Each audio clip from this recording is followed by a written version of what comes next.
Hindi nagtagal, ipinakita ni Allen kay Arya ang script ng bagong dula. Ang pelikula ay tinawag na Dark Knight Fanatic. Inilarawan nito ang isang walang laman na panahon. Isang mayabang at masungit na prinsipe ang gumala sa mga tao at natuto ng maraming magagandang kasanayan. Sa huli, bumalik siya sa Imperial Palace at pinag-isa ang bansa. Gagampanan ni Arya ang bahagi. Ito ay isang maliit na pulubi na naging kasama niya noong siya ay gumagala sa mga tao, isang babaeng nagbalakayo bilang isang lalaki at namatay upang iligtas siya. Ito, babaeng nakabalakayo bilang lalaki o pulubi. Higit sa lahat, napansin ni Arya na napagdesisyonan na ang male lead. Siya ba talaga?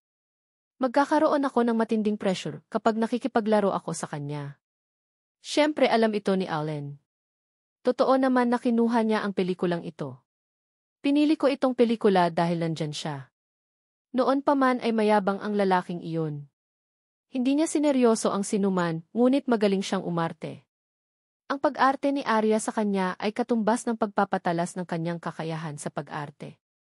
Sa sandaling nagkatinginan sina Arya at Allen, naintindihan niya ang ibig nitong sabihin, sige, kikilos ako. Dahil sa audition incident, ang audition video ni Arya ay baliw na ni-repost ng mga netizens. Bagamat napatunayan niya ang kanyang husay sa pag-arte, iisipin ng ilang tao na sobra-sobra ito dahil may mga tagahanga. Purihin ng lubos si Arya. Ang ilang media ay magpapalaki din sa mga katotohanan at magsusulat ng ilang mabulaklak na salita upang ilarawan ito. Sa ganitong paraan, hindi maiiwasang maging sanhi ito ng ilang mga tao na hindi ito gusto. Noon, wasak si Caroline sa hakbang na ito. Higit pa rito, upang mapataas ang rate ng pag-click, inilagay pa ng ilang media ang pangalan ni Arya, kasama ng maraming big shot na aktor na hindi direktang lumikha ng maraming kaaway para kay Arya.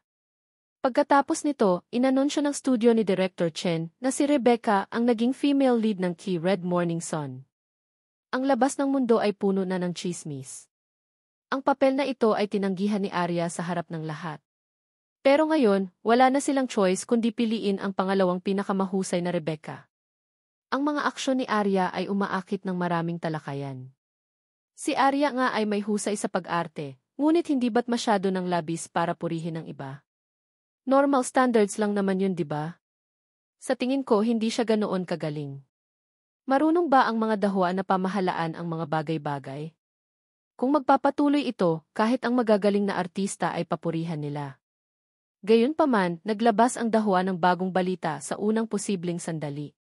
Kinumpirma na ni Arya na sasali siya sa bagong pelikula, Dark Knight Fanatic, bilang female lead number 4. Ang karakter na ginampanan niya ay minor supporting role lang. Hindi ito ipinalaganap sa labas ng mundo.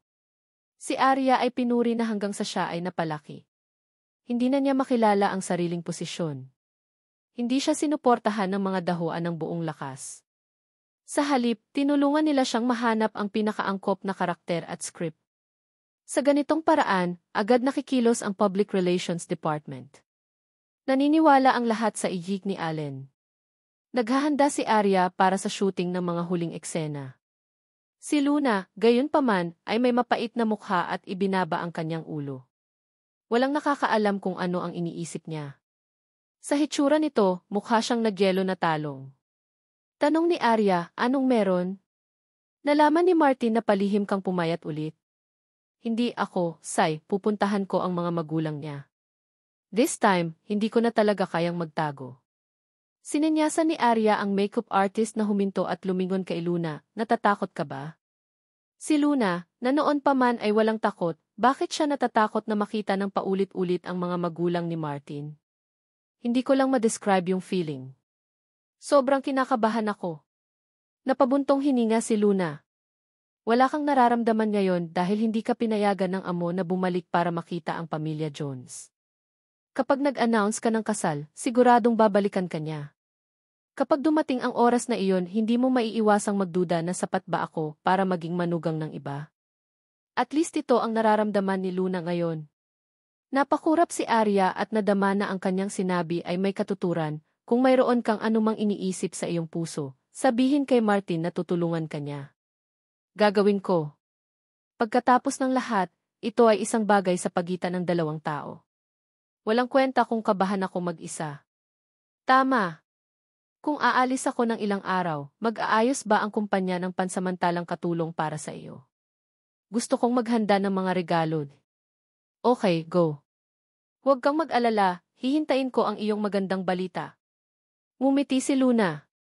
Matapos samahan si Arya na kunan ang susunod na eksena, nagmamadali siyang bumalik para maghanda.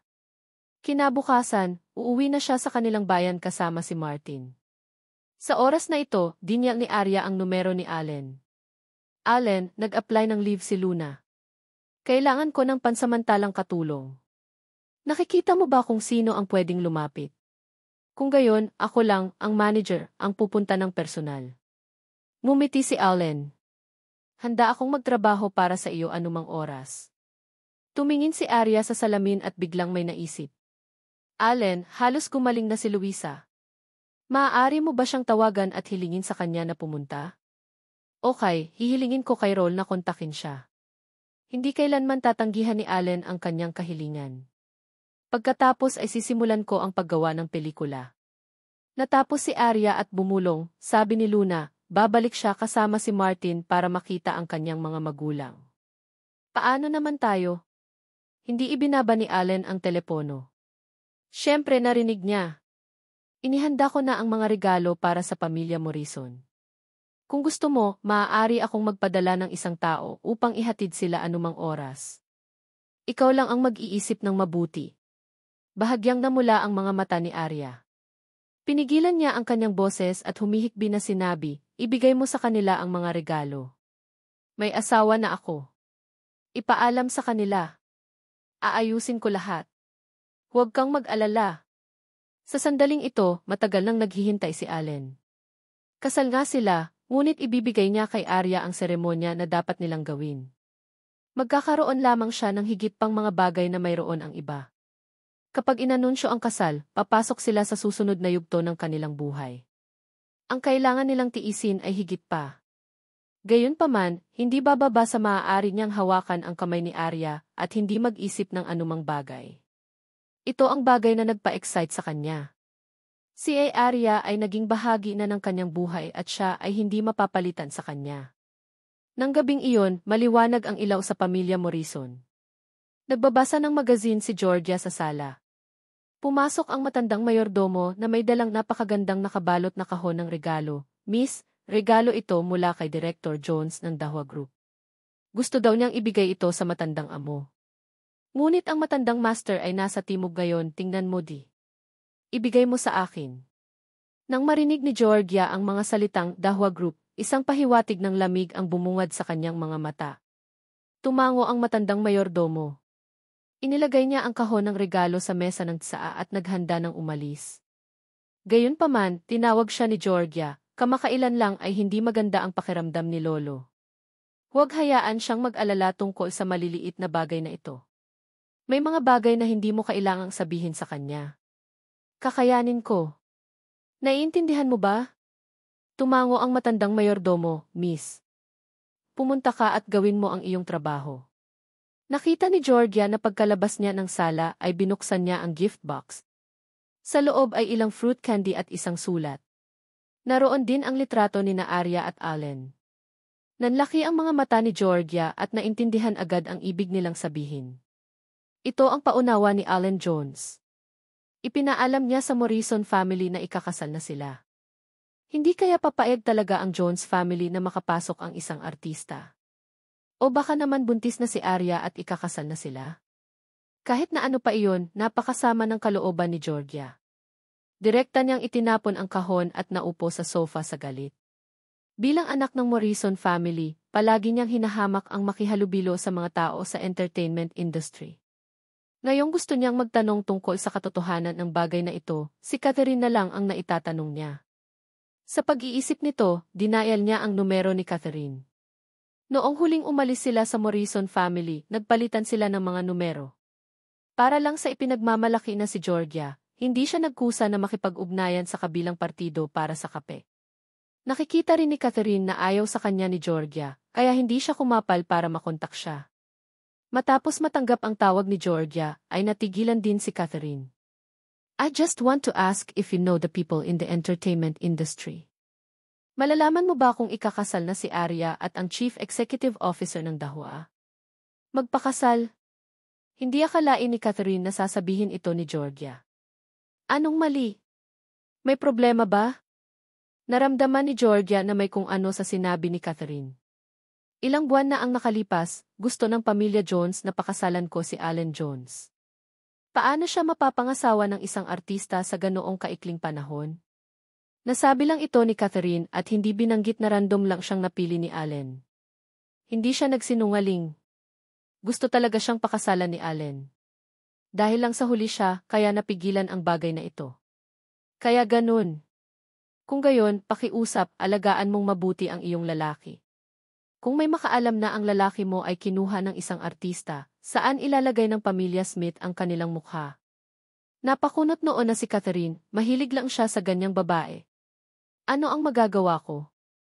Kahit anong galit at selos niya, alam niya iyon.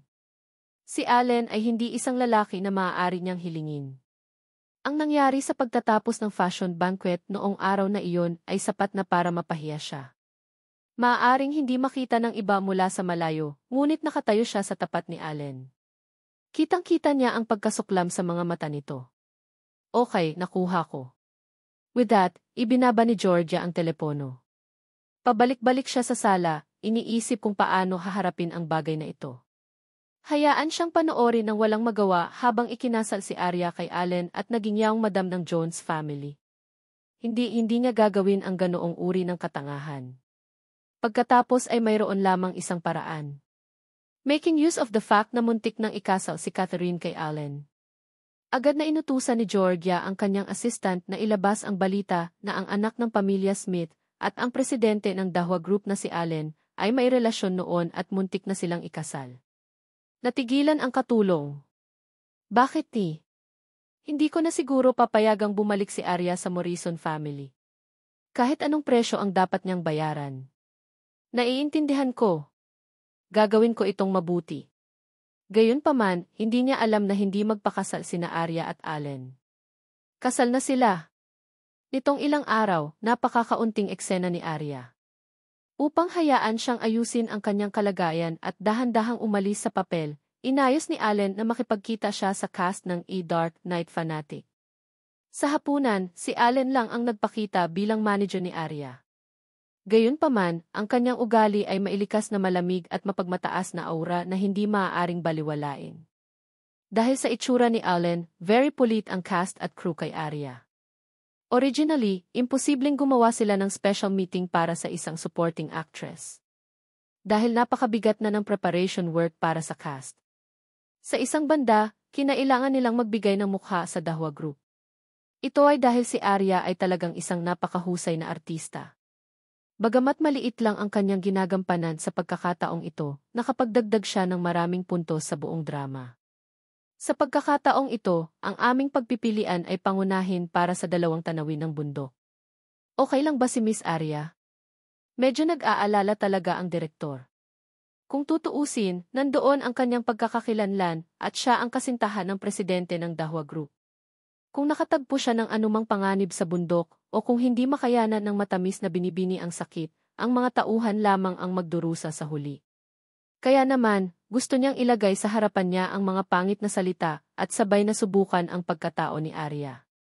So ano? Ngumiti si Allen at nagtanong, nabasa ko na ang script. Walang mga delikadong eksena. Bagamat ang panahon at kapaligiran ay maaaring hindi madaling ibagay, ngunit dahil ang iba pang mga artista sa cast ay maaaring gawin ito, tiyak na magagawa ito ni Arya. Sigurado siya tungkol dito. Nag-aalala lang ako Sobrang nag-aalala ang direktor. Gayon din, maaari mong tratuhin si Arya tulad ng ibang mga artista.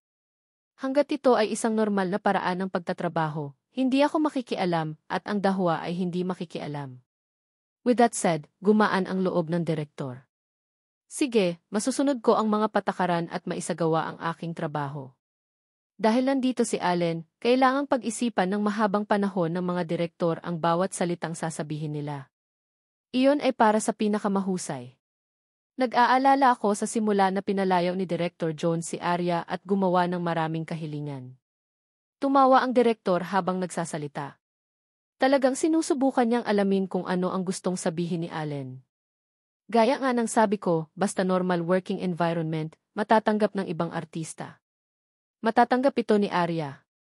Kahit masakit ang puso ko, dahil ito ang pinili niya, susuportahan ko ito ng buong buo. Sa loob ng saklaw ng aking kakayahan, ibibigay ko sa kanya ang pinakamainit na pangangalaga. Napakalinaw ng kahulugan ni Allen. Hindi siya makikialam sa normal na paggawa ng pelikula.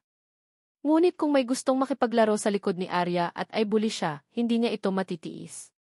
Sige, Director Jones, huwag kang mag-alala. Magkaroon tayo ng magandang kooperasyon. Pagkatapos kumain, dinala ni Allen si Arya sa ibang lugar. Nakita ni Arya na napakahiwaga niya. Wala siyang sinabi kaya hindi na siya nagtanong pa.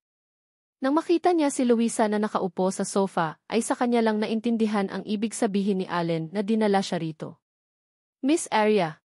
Si Luisa ay dinala ni Roll sa isang maliit na apartment hindi kalayuan sa Arya's Orchid Court Villa. Nang mabalitaan niyang magiging assistant siya ni Arya, isang araw at isang gabi ay excited si Luisa. Ngayong nakita niya si Arya, agad siyang tumayo at tumakbo. She was so energetic that Arya revealed a smile and hugged her tightly. Tapos ka na ba? Mayroon bang iba pang mga lugar na hindi komportable? Ayos lang ako. At sa lahat ng oras na ito, gumagawa ako ng fitness exercises. Sinabi ng doktor na maaari akong pumunta sa marathon sa susunod na taon. Tumingala si Luisa at napaka-emosyonal na sinabi, ako ang magiging special assistant mo. Gusto kong maging mapayapa ang Chief Executive Officer Jones at maging comfortable si Luna. Orihinal na maghahanap ng trabaho si Luisa, ngunit nakipag-ugnayan sa kanya si Roll at agad itong pumayag na tumulong. Mabuti ba talaga ang iyong kalusugan? Si Arya lang ang nakausap niya sa phone. Hindi siya sigurado kung nakarecover na ba talaga siya. Mariing tumango si Luisa, hayaan mo na lang akong maging assistant mo. Magsusumikap talaga ako. Sana rin ay maipanganak muna ni Luna ang bata para manatili ako sa tabi mo ng mas matagal. Kung kailangan ito ni Arya, pwede kayong magsabay ni Luna. Sabi ni Allen sa gilid. Bilang Pangulo ng Dahwa, may karapatan siyang bigyan ng kalayaan ang mga artista. Bukod dito, medyo marami ang mga artista sa Dahwa na may dalawang katulong. Excited na hinawakan ni Luisa ang kamay ni Arya at maingat na tiningnan si Allen. Sa katunayan, si Arya ang makakahawak ng lalaking katulad ni Allen.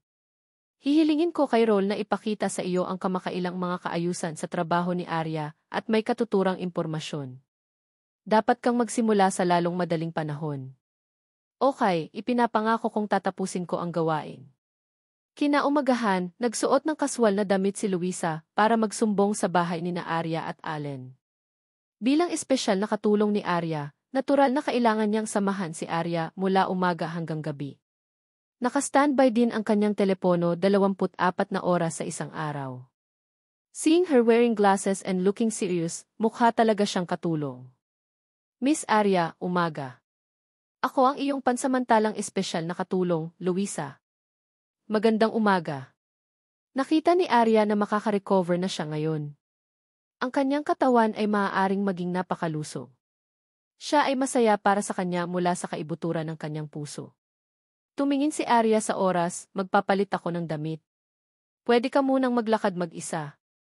Tumango si Luisa at inilapag ang mga dokumento sa kanyang mga kamay. Tumayo siya sa sala at tumingin sa love nest ni na Arya at Allen. Nang magkasama silang kumuha ng komersya ng guisil, ang mga larawan sa likod ay nakabitin sa pinakakitang lugar. That's good, tumayo si Luisa sa harap ng mga larawan at hindi napigilang purihin. Nakikita kayong napakasaya, kaming mga tagahanga ay masisiyahan sa inyong ihi ng payapa. Siya ay palaging tapat na tagahanga ni Arya. Nang makita niyang may Allen si Arya, sobrang emosyonal niya. Saglit lang, may isip niya ang kapatid niyang si Daniel. Bagamat umaasa rin siyang magiging pamilya niya si Arya, alam niya na si Arya ang pinakamalaya at masaya kapag kasama niya si Allen. Talagang napakasaya namin. Pagkatapos magpalit ng damit ni Arya, nakita niya si Luisa na nakatayo sa harap ng litrato. Lumapit siya at nakangiting sinabi, sobrang saya namin. Gusto kong pasalamatan sina Daniel at Caroline. Kung hindi dahil sa kanila, wala ako ngayon. Wala na silang lahat. Huminga ng malalim si Luisa at kinuha ang kanyang special assistant position. Kinuha niya ang kanyang notebook at sinabing, ayusin natin ang iyong schedule. Nakita ni Arya na seryoso siya at umupo sa tabi niya para makipagtulungan sa kanyang trabaho. Kung ikukumpara kay Luna na puno ng saya at sigla, si Luisa ay mas eccentric at ang kanyang mga iniisip ay mas makabago. Kaya lang, hindi siya kasing karanasan ni Luna na maraming taon nang nagtatrabaho bilang assistant at manager. Ang paggawa ng pelikula ng T-Memory Fragment ay malapit nang matapos. Bukas ng gabi, dadalo tayo sa internal meeting ng Dark Knight Fanatic. Sa susunod na buwan, sasali tayo sa grupo. Sa itsura nito, medyo puno na ang gagawin niya sa pagkakataong ito. Si Luisa ay gumuhit ng isang maliit na frame sa gilid na nagpapaalala kay Miss Arya na alagaan ang kanyang pahinga. Ang susunod na bagay ay tungkol sa iyo at sa amo na ikakasal sa publiko. Tuwang-tuwa si Luisa nang banggitin niya ito, sa wakas naghihintay na dumating ang araw na ito. Kinulayan ng ngiti ang mga kilay ni Arya. Sa pagkakataong ito lang talaga niya naramdaman na siya na talaga si Mrs. Jones. Hindi ba kayo magdaraos ng kasal? Hindi ngayon ang oras. Gusto kong ibigay kay Arya ang pinakamahusay. Hindi ito isang palpak na seremonya. Pumasok si Allen na may mahinahon at malakas na boses. Umupo siya sa tabi ni Arya, anyway, hindi na siya makakatakas. Buti naman ikaw ang magdesisyon. Si Arya ay palaging nakikinig sa kanyang opinyon at nagtitiwala kay Allen. Nakita ni Luisa kung gaano sila kalapit at hindi na nagtagal, pupunta ako at tingnan kung dumating na ang driver. Miss Arya, kung handa ka na, bumaba ka na. Tumingin si Allen sa mga mata ni Arya na sumunod kay Luisa at sinabing, huwag kang mag-alala. Ang sabi ng doktor ay gumaling na siya ng husto at hindi na maapektuhan ng trabaho. Mabuti naman. Pero nag-aalala din ako na napakabata pa niya at katulong ko lang. Makakaapekto ba ito sa kanyang hinaharap? Minsan nag-suggest sa akin si Roll na bagay siya sa Public Relations Department. Baka makapagtrabaho siya sa Public Relations Department in the future. Bago iyon, kailangan niyang makaipon ng ilang karanasan, tulad ng pagiging katulong mo. Hinawakan ni Allen ang kamay niya. Madilim ang kanyang mga mata, ngunit mas malumanay ang kanyang tono. Naipadala na ang regalong iyon sa Morrison family, ngunit walang tugon. Naisip ko lang na baka hindi alam ng lolo mo ang tungkol dito. Willing si Allen na gawin ito dahil kadugungan ni Arya ang miyembro ng Morrison. Kung tutuusin, wala silang pakialam kay Arya sa loob ng maraming taon at naging sanhi ng labis na pagdurusa sa kanya. Hindi niya madaling pabayaan ang bagay na ito. Naiintindihan ko. Humawak si Arya sa kanyang mga braso. Alam niya ang masalimuot na relasyon sa loob ng pamilya Morrison. Ang bawat isa ay may kanya-kanyang mga plano, at matagal na siyang nagpasya na huwag makipag-ugnayan sa mga elder ng Morrison family. Ginawa niya ito ng walang pagsisikap. Allen, actually, parang naglalakad ako sa clouds ngayon. Napaka-unreal lahat ng ginagawa ko. Para akong isang panaginip na makilala at pakasalan ka. Karapat-dapat ka. Nasabi lang ni Allen ang tatlong salitang ito at hinalikan siya sa noo. Makakamit mo ang pangarap na ito sa natitirang bahagi ng iyong buhay. Kung mayroong kabilang buhay, kung gayon ang pangarap na ito ay panghabang buhay. Siya ba talaga ang close girlfriend ni Allen? Si Allen ay minsang nakipagtipan sa isang tao at kahit na ikinasal sa pag-iisa. Hinding-hindi magkakaroon ng pangarap ang mga artista na yumaman. Malapit nang mahiwalay sina Arya at Dahua sa isa't isa. Noong akala pa lang ng lahat na nililigawan si Arya ni Allen at makakaayos na sila, ang daming headline ang biglang lumabas. Nang pinindot nila ito, napagtanto nilang magpapakasal si Allen sa isang noble miss.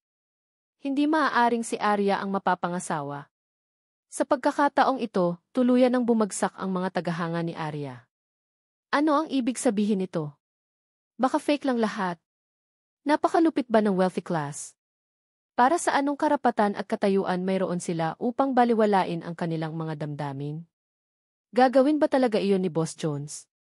Para sa ano noble miss, isuko ang aming Arya. Huwag di. Naisip din ng ilang tao na tama si Allen. Kung tutuusin, lalaki siya. Kailangan niyang unahin ang kanyang karir. At saka, baka magandang babae rin si Noble Miss. Kung nais ng Dahua Group na magpatuloy sa pag-unlad, ang kasal sa negosyo sa pagitan ng mga grupo ay isa sa mga pinakamahusay na paraan. Walang dahilan si Allen para gawin iyon. Sa oras na ito, nakatanggap na ng balita ang mga Dahua. Dahil ibinalik ni Martin si Luna sa kanyang bayan, si Roll ang may ganap na kontrol sa lahat. Director Jones, bahay mo ba ito? Pansamantalang tanong ni Roll. Nalaman mo ba kung saan kumalat ang tsismis? Isang pangalan ang lumitaw sa isip ni Allen. Noong panahong iyon, pinilit ng aking pamilya ang kasal, kaya hiniling ko kay Martin na random na pumili ng isa. Tumawag din ako at sinabing matatapos na namin agad ang procedures ng kasal. Sa huli na siya. Napakalamig ng ekspresyon ni Allen. Ganoon kasimple ang sitwasyon. Tumango si Roll.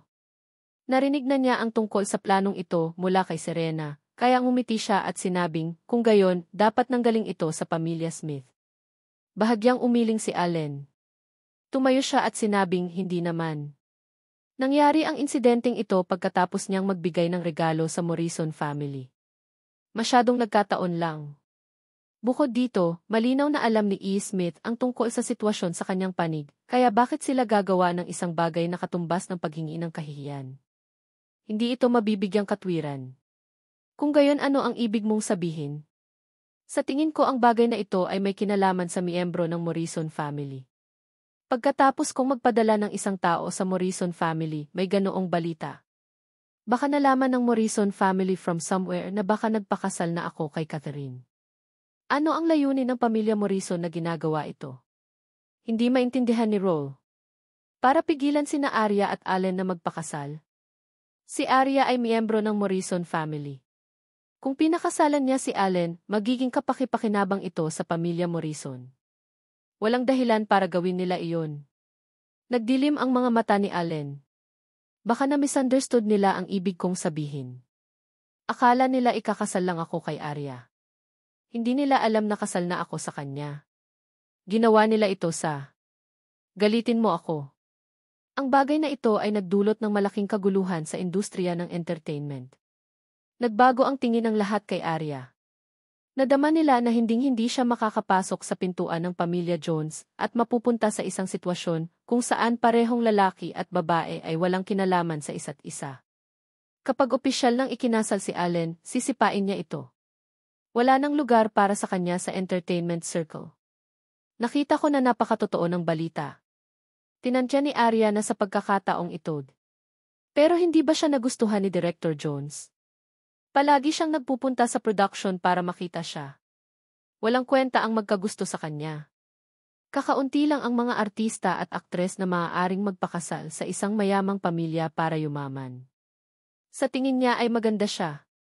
Kapag may mas bagay siyang partner, natural na makikipaghiwalay siya. Pagdating ng panahon, random siyang magpapadala ng press release at hahanap ng dahilan para sabihing wala silang magandang relasyon. Sa huli, ang masasaktan lang ay si Arya. Okay, tumahimik ka. Ilang pansuportang tungkulin ang umupo sa produksyon at napag-usapan. Medyo malakas ang boses nila. Maging si James, na kanina pa nagbabasa, ay nakarinig ng ilang pahiwatig. Nakahanap siya ng pagkakataong tanungin si Arya, paano mo haharapin ang balita? Anong balita? Tumingala si Arya at nagtanong. Ibig sabihin, nagpakasal si Chief Jones sa iba at nakipaghiwalay sa iyo. Diretsyong sabi ni James. Iyon ang unang pagkakataon na inaalagaan niya ang mga pribadong bagay ng ibang tao sa labas ng trabaho. May kakaibang balita sa entertainment circle araw-araw. Ayos naman kami. Salamat sa iyong pag-aalala. Napakaamo ng ngiti ni Arya. Ito ay hindi naiba sa karaniwan. Okay. Dahil sinabi mo iyon, dapat ay ayos lang. Sa aspetong ito, naisip ni James na si Arya ay isang napaka-assertive na babae. Kung hindi siya minahal ni Allen ng tapat, hindi siya mag-aambag ng ganito sa kanya. Uminit ang puso ni Arya. Gaano man kasama ang pakikitungo ni James sa kanya noong una siyang sumali sa koponan, sila ngayon ay parang guro at disipulo. Araw-araw pagkatapos niyang basahin ang mga linya sa set, binabasa niya ang aklat na ibinigay sa kanya ni James. Kapag hindi niya ito maintindihan, tatanungin siya nito. Mula sa isang tiyak na punto ng view, ang mga kasanayan sa pag-arte ni Arya ay mabilis na bubuti. Ang lahat ng ito ay dahil sa guro ng emperador ng pelikula. Simulan na nating kunan ang susunod na eksena. Sigaw ng theater staff. Hinubad ni James ang coat niya at pumasok sa venue. Nagsuot ng cap si Louisa at nagsalin kay Arya ng isang tasa ng mainit na tsaa. Siya ay may masamang ugali dahil sa malisyosong balita, ngunit siya ay nagalit sa puno. Pagkatapos niyang ayusin ang kanyang saloobin, nabuhay siya at sumipa muli. Alam niyang ayaw ni Arya na nakikita silang nag-aalala. Kaya mahinang nag-analyze si Louisa, hindi dapat alam ng mga taong nagpapakalat ng mga balitang ito ang totoong relasyon ninyo ni Boss Jones. Kung hindi nila ginawa ang ganoong katangahan. Kapag ipinakita mo ang iyong sertipiko ng kasal, ito ay magpapatunay ng iyong pagkakakilanlan bilang yaong madam ng Jones family. Yung mga tao. Saka sobrang layaw ka ni Boss Jones. Ngayon, siguro nagsimula na siyang turuan sila ng leksyon. Natuwa si Arya sa seryosong ekspresyon nito. Kung nandito si Luna, siguradong papagalitan niya ang mga tao sa likod niya ng 1,000 beses. Isinara ni Arya ang script sa kanyang mga kamay at tumayo para gumalaw. I really missed her little after she left these few days. Kung alam niyang napakaganda ng trabaho mo, matutuwa din siya. Si Arya ay hindi naapektuhan ng malisyosong balita. Kahit anong tingin sa kanya ng mga tao sa paligid na may simpatya, hindi nagpaliwanag ni isang salita si Arya. Sapat na para malaman niya kung ano ang nangyayari sa pagitan nila ni Allen. Ang pag-ibig ay hindi kailangang ipaliwanag sa mga tagalabas. Gayunpaman, ang ilan sa mga mamamahayag ay nagsimulang hindi mapakali. Nadama nila na ito ay magiging isang malaking balita. Isa-isa silang pumasok sa produksyon at seryosong naapektuhan ang progreso ng produksyon. Kaya direktang binigyan ni Bieber ng bakasyon si Arya. Anyway, kaunti na lang ang natitirang eksena para sa kanya. Ganoon din pagkatapos maayos ang usapin. Kung hindi, ang mga reporter na iyon ay magiging masyadong hadlang sa pag-unlad ng produksyon. Napaisip si Arya at naramdaman niyang may sense ang sinabi ni Bieber. Nakinig siya sa ayos ng direktor at umalis sa production. Umalis si Arya. Nakita ko lang ang assistant niya na pumunta para kunin ang driver na magmaneho. Sa yugtong ito, walang sinuman ang nasa mood na magpelikula. Akala ko siya na ang pinakaangkop na babae para kay Director Jones, pero hindi ko inaasahan na hahantong siya sa ganito sa huli.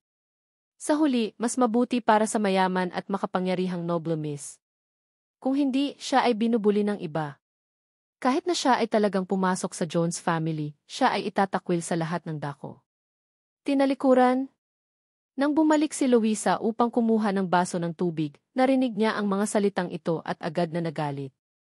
Ano bang pinagsasabi mo? Wala kayong ebidensya at magkwento ka lang dito. Kumalat na sa labas na si Arya ay itinapon na ni Director Jones dahil magpapakasal siya kay Noble Miss. Am I wrong? Tumayo ang munting aktres at tumingin kay Louisa ng mapanuksong, pansamantalang katulong ka lang. Magwala ka. Ikaw. Louisa, anong problema?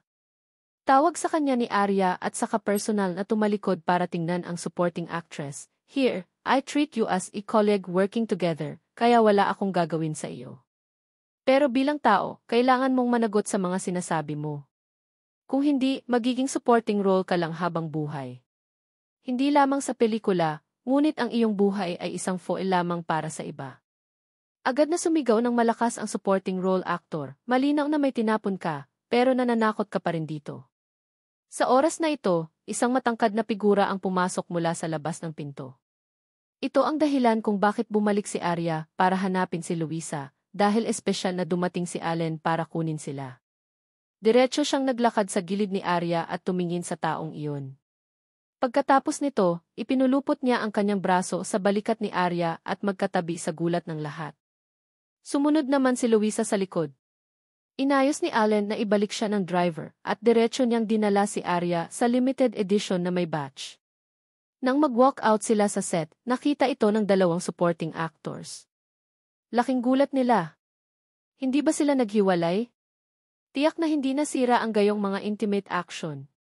Pinanood nila ang pag-alis ng sasakyan mula sa malayo. Ibinaba nila ang kanilang mga ulo at pumasok sa set. Walang sinuman ang may kumpiyansa na pukawin ang mga dahwa. Kung hindi, ito ay kapareho ng hindi makapagpatuloy sa pagtatrabaho sa entertainment circle. Sinabi ng crew. Medyo malamig ang tono ni Allen. Hindi kay Arya, ngunit isipin na ang ginawa ng mga taong iyon ay labis. Hindi. Umiling si Arya. Sagot ni Allen. Puno ng lungkot at galit ang kanyang mga mata. He was trying his best to control it, pero gusto niyang may magagalit sa kanya. Mayroon ka bang anumang mga pahiwatig tungkol dito ngayon? Napalingon si Arya para tingnan si Allen. Pakiramdam ko ay hindi ito katulad ng ginawa ni Catherine. Minsan na niyang nakita si Catherine. Kahit na siya ay isang mayabang na noble miss, hindi siya gagawa ng isang bagay na walang utak. Siya ay unang huli. Pagkatapos noon, nagpakasal sina Allen at Arya, at naging isa si Catherine. Kahit na hindi na niya mahal ang kanyang sarili, hindi siya magbibiro tungkol sa reputasyon ng pamilya Smith dahil mas alam niya kaysa sinuman na hindi siya gusto ni Allen. Kung ang balita ay talagang inilabas ng pamilya Smith, ano ang pagkakaiba nito sa paghahanap ng kamatayan? Tapos, hindi mahirap maghanap ng kahina-hinalang kandidato. Ako na ang bahala sa usaping ito. Pwede bang wag ka na magtanong? Ayaw talagang sabihin ni Allen kung sino ang pinakakahina-hinalang tao. Alam niyang kapag nalaman ni Arya na ang Morrison family ay naglalaro sa likod ng mga eksena, tiyak na hindi niya kakayanin ang suntok. Ang pinakaayaw niyang makita ay ang kalungkutan nito. Sa sandaling ito, kinumpirma ni Arya ang kanyang iniisip, kung hindi dahil sa kanila, hindi ka magiging maingat sa aking nararamdaman. Allen, mas naiintindihan ko ang mga iniisip ng mga taong iyon kaysa sa iyo. Ayos lang ako. Dahil hindi ito ang unang pagkakataon na ginawa nila ito. Dahan-dahang hinawakan ni Allen ang kamay niya, umaasang mainitan siya. Sana hindi ka na masyadong matalino ngayon. Sa bagay na ito, maaari kang maging tanga.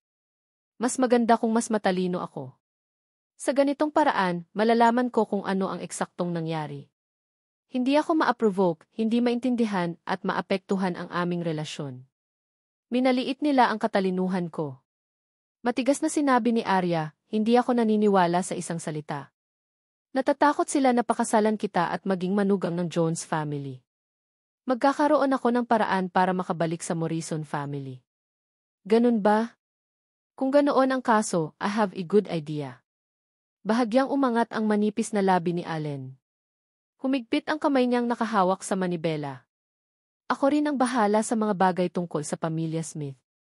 Kung hindi isinapubliko ni Catherine ang bagay na ito sa publiko, paano malalaman ng miyembro ng pamilyang Morrison? Pagka-uwi, dinyan ni Allen ang numero ni Roll sa study room. Gusto kong malaman kung paano ko kontakin ang matandang master ng Morrison family.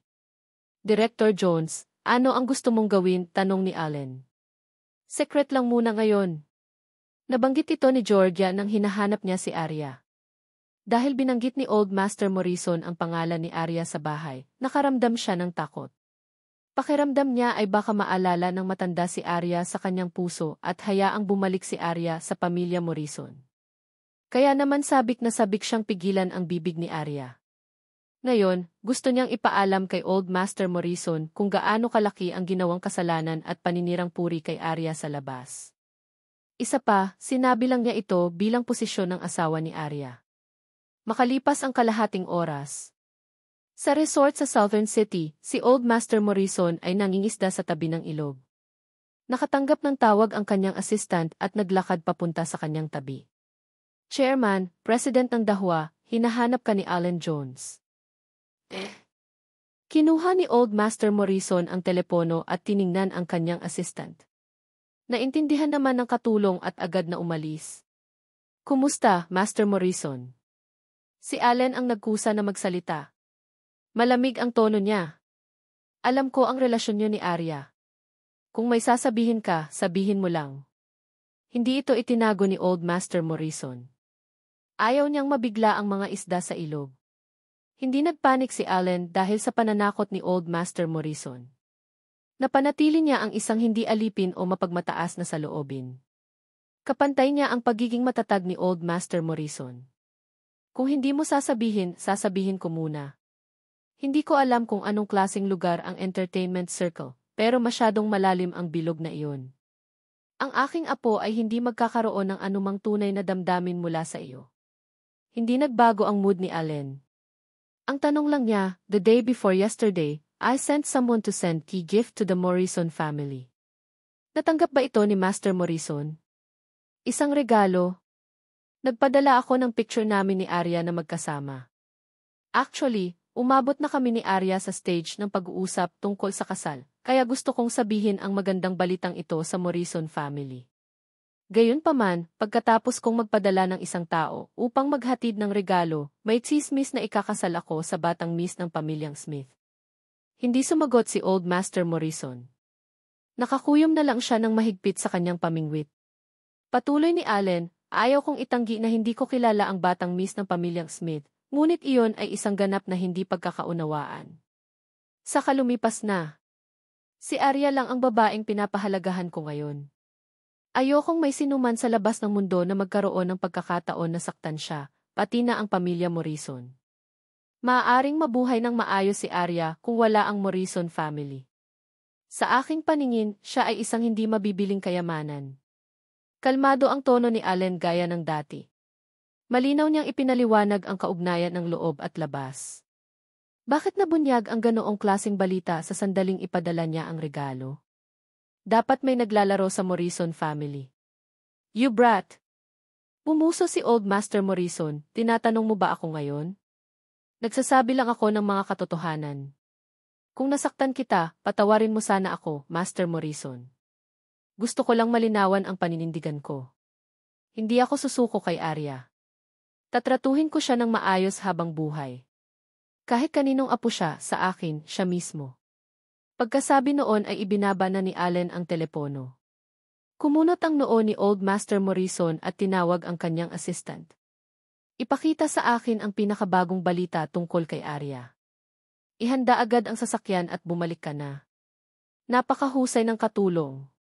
Pagkalipas ng 5 minuto, narinig ni Old Master Morrison ang tungkol sa regalo at pinigilan siya ni Georgia. Nakita rin niya ang balita sa dyaryo. Kalokohan dihi, natalo talaga ang apo ni Eldridge Morrison sa plorera ng pamilyang Smith na iyon. Turn na ba nila para pag-usapan ang apo ko? Chairman, huwag kang magalit na nasira ang iyong katawan. Ngayon lang naintindihan ni Eldridge Morrison kung bakit siya tatawagin ni Allen. Anong matalinong tao? Naghinala siya na ito ay ginawa ng isang miyembro ng pamilyang Morrison, kaya sinipan niya ang bola sa akin. Chairman, hindi ko akalain na gagawin ni eldest miss. May hindi pagkakaunawaan ba? Itinaas ni Old Master Morrison ang kanyang kamay. Wala na siyang interes sa pangingisda. Inutusan niya ang mga bodyguard na alisin ang kanilang mga pamingwit at maglakad patungo sa paradahan nang nakatalikod ang kanilang mga kamay. Hindi siya umasa sa swerte para gawing acting empire ang kumpanyang iyon. Dapat may tiwala siya na diretso siyang lalapit sa akin. Sinusubukan din niya ako. Ibinaba ng assistant ang ulo at hindi na nagsalita para kay Georgia. Georgia T. Tumingin si Old Master Morrison sa walang katapusang ilog at umiling, ang kasakiman ay ang pinakabawal na bagay para sa mga negosyante. Habang hindi niya kayang bitawan ang isang bagay, mas magiging buhol ang kanyang puso. Kung ipapasa sa kanya ang pamilya Morrison, hindi magiging maganda di. Hinding-hindi gagawin iyon ni Miss Arya. Palagi niya itong kinukonsinti at napakatalino. Alam niya kung paano protektahan ang kanyang sarili sa ilalim ng kawalan, kaya siya, pagkaalis ng pamilya Morrison, ang katulong ay hindi nangahas na sabihin ang ikalawang kalahati ng pangungusap at mas ibinaba ang kanyang ulo. Umailing si Old Master Morrison. Ito ay ang lahat ng mga kasalanan ng kanyang nakaraang buhay. Bakit kailangang bayaran ng mga batang ito? Sa tulong ng katulong, sumakay siya sa kotse at nagmamadaling pumunta sa Morrison family. Nang matapos si Allen sa pagharap sa bagay na ito, nagsagawa siya ng isa pang video conference. Pagpasok niya sa kwarto, nakita niya si Arya na nakaupo sa ulunan ng kama at nagbabasa ng libro. Lumapit si Allen at nagkataon na nagbukas ng isa pang pahina si Arya. Mukha siyang napakatahimik. Anong tinitingin-tingin mo? Isa itong nobela. Ito ay medyo kawili-wili. Tapos ka na ba sa trabaho mo? Ibinaba ni Arya ang libro at hinawakan ang kamay ni Allen. Tapos magpahinga na tayo. Pagod na ako. Okay. Natouch naman si Allen. Karaniwan, gaano man siya kaabala sa pag-arte, walang sinabi si Arya tungkol sa pagod. Ngunit ngayong araw, pagkatapos niyang maghilamos ay nagtago siya sa mga bisig ni Allen at nakatulog ng mahimbing. Pinagmasdan siya ni Allen na natutulog, ngunit hindi niya binalak na isapubliko ang kanilang kasal sa pulong bukas. Nais niyang malaman kung ang pamilya Morrison at ang pamilyang Smith ay mayroon pa ring anumang mga trick sa kanilang manggas na hindi pa nila magagamit. Noong gabing iyon, nagmamadaling bumalik si Old Master Morrison na ikinagulat maging ng mga miyembro ng pamilya Morrison. Maliban sa bunsong anak na nag-aral sa ibang bansa, bumaba mula sa ikalawang palapag sina Mr. Morrison at Mrs. Morrison na biolohikal na ina ni Arya. May nangyari ba kay Old Master Morrison? Dumating na rin si Georgia at ang kanyang asawa. Tay, bakit gabi na kayo bumalik? Nag-aalalang sinabi ni Mr. Morrison, may problema ba? Umubo si Old Master Morrison at tinapik ang sofa. Hindi pa ako ganoon katanda. Pagkatapos ay bumagsak ang matalim niyang mga mata kay Georgia. Georgia, may ibibigay ka ba sa akin? Sa pagkakataong ito, naisip ni Georgia ang bagay na iyon. Lolo, hindi ako li. I have yet to say what matter it is at nagmamadali ka ng ipagtanggol ang sarili mo. Mukhang hindi ako nagkamali ng pagbibintang sayo. Tanungin kita na saan ang bagay? Hindi inaasahan ni Old Master Morrison na magiging napakatuso ni Georgia kahit ngayon. Napakapangit ng ekspresyon ni Georgia. Sa gulat na tingin ni na Mr. at Mrs. Morrison, tumalikod siya at bumalik sa kwarto. Inilabas niya ang kahon ng regalo. Ayokong buksan. Sabihin mo sa akin, ano ito? Ito ay regalo mula sa presidente ng Dahua Group, Allen Jones. Nasa loob ang litrato nila ni Arya. Parang gusto niyang sabihin sa amin na ikakasal na sila. Ipinikit ni Old Master Morrison ang kanyang mga mata at pinigilan ang kanyang galit sa kanyang boses. Kung gayon, alam mo ba na sa ikalawang araw ng kanilang regalo, ang balitang si Allen Jones ay ikinasal sa ibang tao ay inilathala sa pahayagan. Naglakas loob ka bang sabihin na wala itong kinalaman sa iyo? Lolo, alam ni Georgia na hindi na niya ito maitatago at bumagsak ang buong katawan niya. Tinatawag lang niya itong lolo. Inalalayan siya ng kanyang asawa sa gilid at nalilitong tumingin kay Old Master Morrison. Malakas na tumama sa lupa ang tungkod ni Old Master Morrison. Ilang beses ko bang sasabihin na magkapatid kayo at paulit-ulit mong sinasaktan si Arya? Anong kabutihan ang maidudulot nito sa iyo? Lolo, paano ka nakakasigurado na ako ang may gawa nito? Nagtanong na ako sa assistant mo. Sinabi niya sa akin ang lahat ng nangyari noong araw na iyon. Hindi mo nais na maging mabuti si Arya at magpakasal sa isang lalaking may kapangyarihan at pera, kaya't nagkalat ka ng mga tsismis para magkapuotan sila sa isa't isa. Kaya, hindi ka nagpakita ng anumang awa sa iyong sariling kapatid na babae. Lalo mo akong binigo. Hindi ko ibibigay ang lihim na reseta ng Morrison Family Perfume sa isang walang kwentang tao. Pagkatapos sabihin iyon, bumalik si Old Master Morrison sa kanyang silid kasama ang kanyang katulong. Pagod na pagod siya sa mahabang pagtakbo. Sa sala, gulat na napatingin si Mr. Morrison sa kanyang anak. Georgia, kahit anong mangyari, kapatid mo pa rin siya. May kinalaman ito sa kanyang reputasyon. Paano mo ito magagawa? 8. Ang ganda talaga ng sinabi niyo. Siya ang pinalayas ng pamilya Morrison. Hindi ko siya kilala. Sigaw ni Georgia mula sa kaibuturan ng kanyang puso. Paos na paos ang boses niya. Maluha-luha siyang bumalik sa kanyang silid. Mabilis na sinabi ng kanyang asawa, pupunta ako at titingnan. Pagkatapos, sinundan niya si Georgia pabalik sa kwarto. Umupo si Mr. Morrison sa sofa at pagod na pagod. Tumingin siya sa asawa at nagpakita ng guilt expression. Alam niya kung gaano ang dinanas ni Arya sa labas, ngunit hindi niya maibabalik ang anak na pinakamamahal niya. Pinigil ni Mrs. Morrison ang hinaing na gusto niyang umiyak at tahimik na umakyat. Kahit anong tingin o tingin ni Arya sa kanya, nami-miss pa rin niya si Arya. Pagkatapos ng lahat, sila ay biological na ina at anak na babae. Ang dugo ay mas makapal kaysa tubig. Nakita niya si Arya na inaabuso, ngunit wala siyang magawa. Wala na siyang malay sa sakit. Gayunpaman, hindi alam ni Arya na naging ganito ang pamilya Morrison dahil sa kanya. Sa panloob na pagpupulong ng A Dark Knight fanatic, ang mga pangunahing tauhan at ang kanilang mga kasosyo ay nagtipon. Kasama rin sa listahan si Arya, ang babaeng numero 4. Dahil sa mga chismis sa labas, inasikaso siya ng production team nang maingat na pumasok sa venue. Matapos kunin ni Arya ang female lead position ni Skylar, hindi na niya kinuha ang female lead ng pelikula. Sa halip, siya ang pumalit sa supporting role ng female lead number 4. Hindi dahil malapit nang makipaghiwalay sa kanya si Allen at napabayaan siya. May mga tao pang ang nagsabi niyan. Ang araw na iniwan ni Allen si Arya ay ang araw na pinahirapan siya hanggang mamatay ng anak ng isang tycoon. Kahit legal na kasal sila, siguradong hindi matitiis ng noble miss na iyon ang pag-ira ni Arya.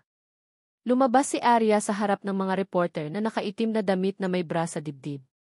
Ang kanyang mga galaw ay matikas at maganda gaya ng dati. Bilang karagdagan, ang kanyang hitsura ngayon ay medyo sexy.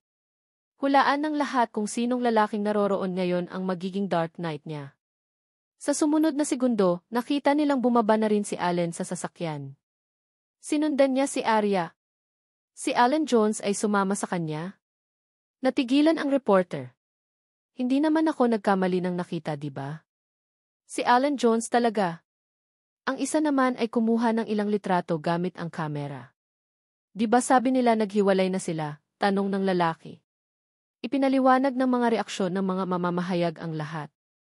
Habang patuloy silang naglalakad papasok, biglang hinawakan ni Allen ang kamay niya. Sa ilalim ng tingin ng lahat, bumulong ito sa kanyang tainga. Ngayon, masasabi mo ang anumang gusto mo.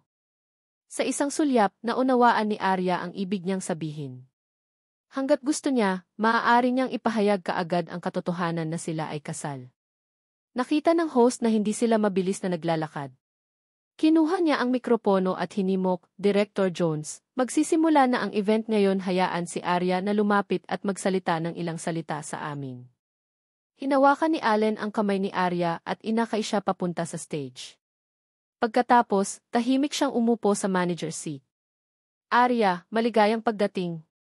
Pagkatapos ng simpleng pagbati, tumayo si Arya sa gilid ng aktres. Wala siya sa gitnang posisyon, ngunit dahil sa kanyang kalamangan sa taas, makikita siya ng mga tao sa isang sulyap. Isa lang talaga ang gusto kong sabihin. Ang lahat ng pangunahing tagapagtatag ng aming produksyon ngayon ay mga gwapong lalaki at magagandang babae. Sumasang-ayon ba ang lahat? Nagpalakpakan ang mga reporter at naghiyawan. Napakasigla ng atmosphere sa venue. Pagkatapos nito, nagsimulang magtanong ang host ng mga random na tanong. Nang tanungin niya si Arya, pinili ng host ang isang napakasimpleng tanong. Arya, gusto naming lahat na malaman kung bakit mo pinili ang papel na ito. Ito di. Kinuha ni Arya ang mikropono at mumiti sa audience. Dahil sa manager ko, si Mr. Allen Jones. Oh, dahil kay Director Jones.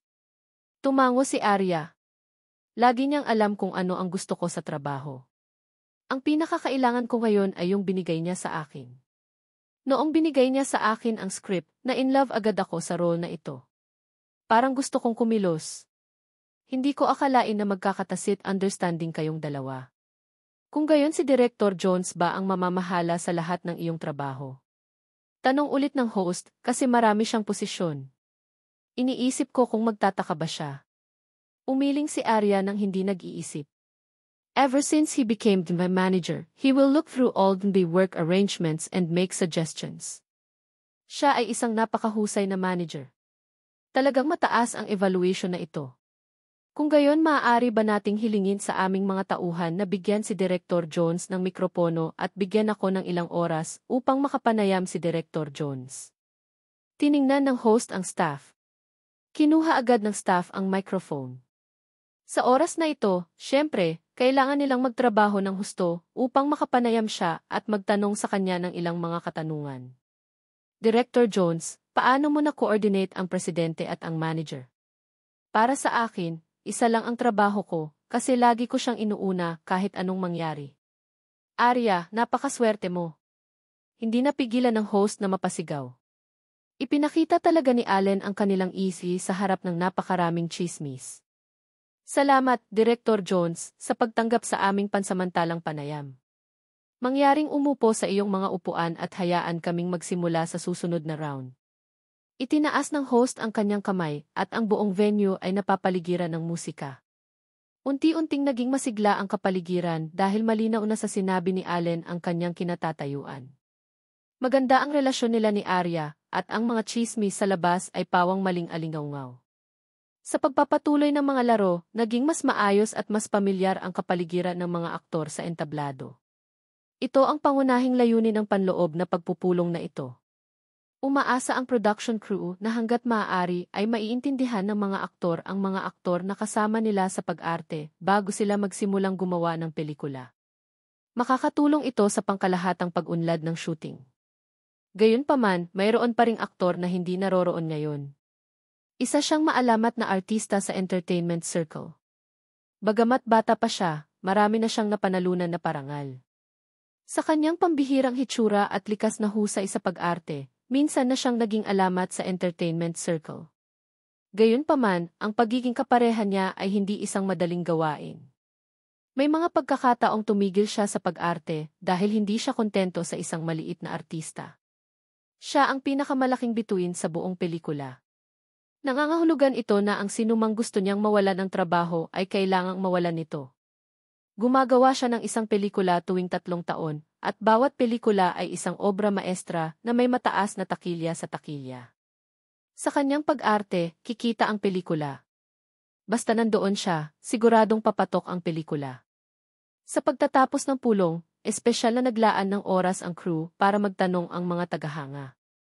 Ito rin ay upang hayaan ang mga tagahanga na lumahok sa kaganapang ito na isapubliko ito online. Sa oras na ito, si Arya ang naging pangunahing karakter na higit na pinapahalagahan ng mga tagahanga. Gusto kong magtanong kay Arya. Maraming balita tungkol sa pakikipaghiwalay niya kay Boss Jones sa labas. Bilang isang tagahanga, labis akong nag-aalala. Gusto kong malaman kung meron. Tumango ang host at hindi sinasadyang tumingin kay Allen. Matapos makumpirma na hindi magagalit si Allen, ipinasa niya ang mikropono kay Arya. Hinawakan ni Arya ang mikropono at walang pakialam na ngumiti. Siya ang sumama sa akin ngayon. Pagkatapos namin ay sabay na kaming babalik. Hindi ba nito mapatunayan? Alam ni Arya na hindi masyadong magtitiwala sa kanya ang kanyang mga tagahanga. Dahil siya mismo ay isang artista, ang pagsasabi ng mga salitang ito ay maaaring tulad ng isang linya, kaya kinuha niya ang mikropono at lumabas ng entablado. Tumayo siya sa harap ni Allen at inabot ito para hilahin ito papunta sa stage. May mga hiyawan sa hall. Mahigpit na nakakuyom ang mga daliri ni Arya at Allen. Nakatayo siya sa harap ng kamera at mariing sinabi, binigyan niya ako ng lakas noong ako ay nasa pinakawalang magawa. Kahit anong mangyari, hindi ko bibitawan ang kamay niya. Hindi ako natatakot sa mga tsismis na iyon at ganoon din siya. Dahil alam na alam ko na ang gumawa ng mga tsismis na iyon ay dahil sa selos at kababaan. Ang relasyon natin ay hindi kailangan ng anumang patunay. Salamat sa inyong malasakit sa aming mga tagahanga. Umaasa pa rin ako na mas bigyang pansin ng lahat ang bagong pelikulang ito. Magiging seryoso kami ng mga lead actors. Salamat sa lahat. Pagkatapos magsalita ni Arya, gusto niyang ibigay ang mikropono sa host, ngunit pinigilan siya ni Allen sa gitna. Kinuha niya ang mikropono at sinabi sa sobrang seryosong tono, si Arya lang ang mayroon ako. Hindi ko pa inaamin. Ang lahat ng ito ay tsismis. Ayoko nang may magsalita tungkol sa kasal ko. Ang bagay na iyon ay ako lang ang makakapagpasya. Si Arya lang ang makakapagdesisyon. Nagsalita na si Boss Jones. Masyado siyang dominante. Alam kong hindi sila maghihiwalay. Anong anak ng pamilya Smith? Obvious naman na ginawa ito ng mga media website para makuha ang atensyon ng iba. Masyadong dominante. Katulad ng sinabi ni Arya, hindi na kailangan patunayan ang kanilang relasyon kahit kanino. Alam nilang magaling sila at sapat na iyon. Ang mga tsismis na iyon ay nagbigay lamang sa kanila ng isa pang pagkakataon upang ipakita sa publiko ang kanilang pagmamahal. Kinabukasan, bumalik si Arya sa Memory Fragment production crew at naghanda para sa shooting mamaya.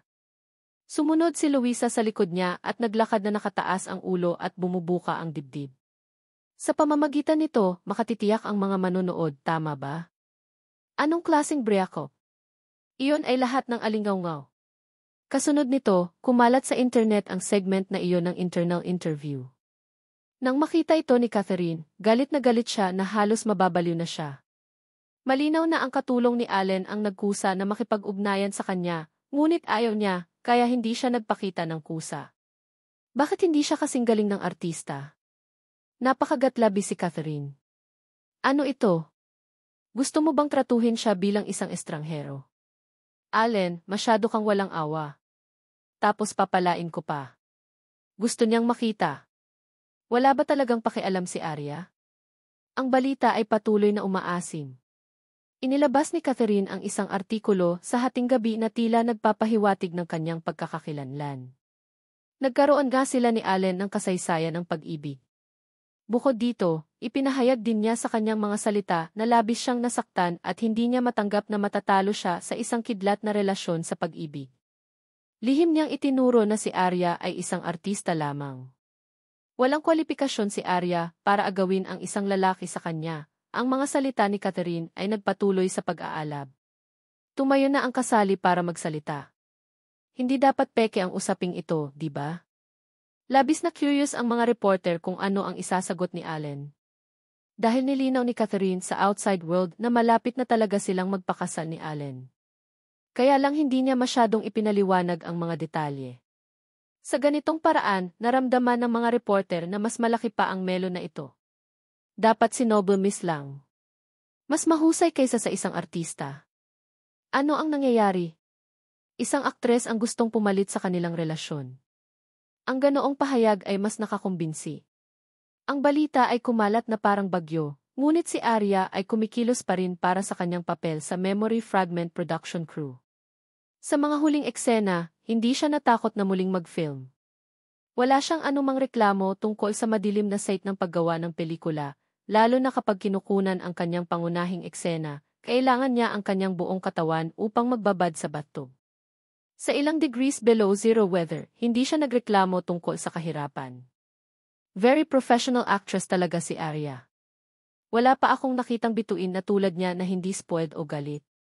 Malinaw na maganda ang background niya pero handa pa rin siyang magdusa. Naaalala ko pa ang eksena kung saan nahulog siya sa kotse noong huling pagkakataon. Nadama ng lahat na kapag inilabas ang e-memory fragment, tiyak na sisikat si Arya. Mapapabilang siya sa mga nangungunang artista sa bansa. Dahil palagi siyang may puso na gustong mapanatili ang perpektong pamantayan. Tumayo si James sa tabi nila. Matapos marinig ang mga layuning komentong ito, tumango siya bilang pagsang-ayon. Ang kanyang karera ay magiging mas malawak at mas malawak. James, ito ang unang pagkakataon na narinig ka naming pumuri ng artista, sabi nila sabay tawa. Sa tingin ko, hindi dahil hindi pinupuri ni James ang mga tao, ngunit hindi pa niya nakilala ang isang aktor na tulad ni Arya na propesyonal at masipag at karapat-dapat sa kanyang papuri. Ilang tao pa ang sumali sa talakayan. Kaya feeling ko, walang magawa iyong mga reporter sa labas at palaging ginagamit ang pribadong buhay at damdamin ng ibang tao bilang mga artikulo. Walang magawa ang aming production crew nitong ilang buwan. Sino si Arya? Hindi niya kayang pakialaman ang nararamdaman ng iba. Ano ang hitsura ng isang tao? Kung ano ang itsura niya. Siguro maaari siyang magpanggap na iba sa isang araw o dalawa, ngunit pagkatapos ng mahabang panahon, maiintindihan ng mga tao.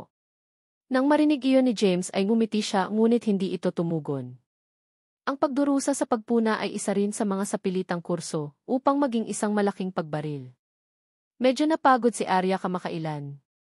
Nang marinig niyang tinawag ng direktor ang card niya, agad niyang tinawagan si Luisa ng mahina.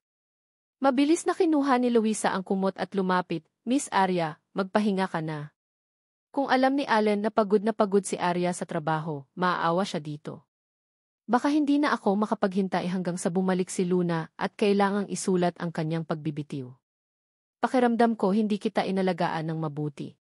Sinisi ni Luisa ang sarili. Ikaw ang katulong na pinirmahan ko. Hindi ko aprubahan ang resignation letter mo. Umupo si Arya sa upuan at marahang hinimas ang mga binti. Kung hindi siya nakakaramdam ng kaunting pagod, hindi siya magmumukhang pagod. Miss Ariadne. Bumuntong hininga si Luisa at tinulungan si Arya na magbuhos ng mainit na tubig habang sinasabi, may bagong balita sa labas. Gusto mo bang makita? Tumango si Arya at hinawakan ang phone ni Luisa. Tiningnan niya ito at saka direktang sinabi, huwag kang mag-alala sa kanila. Talagang iiwan mo na lang ng ganyan? Nag-aalala si Luisa sa sitwasyon ni Arya. Hindi natin kailangang makipaglaro sa laro ni Noble Miss. Sige na, T. Ibinalik ni Arya ang telepono kay Luisa. Ayaw ni Allen sa mga taong higit na naghahangad ng kamatayan dahil napakarupok nila na kahit isang suntok ay hindi nila kayang tiisin. Nang tumawag si Allen sa kalagitnaan ng paggawa ng pelikula, nalaman niyang hindi nagbago ang tono at mood ni Arya. Wala siyang pakialam sa bagong nalantad na nilalaman ng balita. Akala ko tatanungin mo ako tungkol sa bagay na iyon. Walang dapat itanong. Sana lang ay mabilis na may ayos ni Director Jones ang gulo na dulot ng hindi sinasadyang pagdrawing.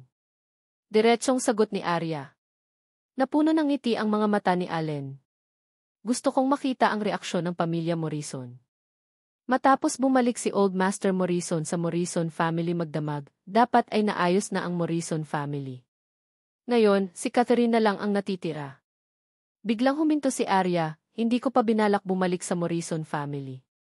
Hindi ko rin binalak na gamitin ang Morrison family para palakihin ang reputasyon ko, pero hindi ibig sabihin nun ay palagi na lang akong binubuli nila.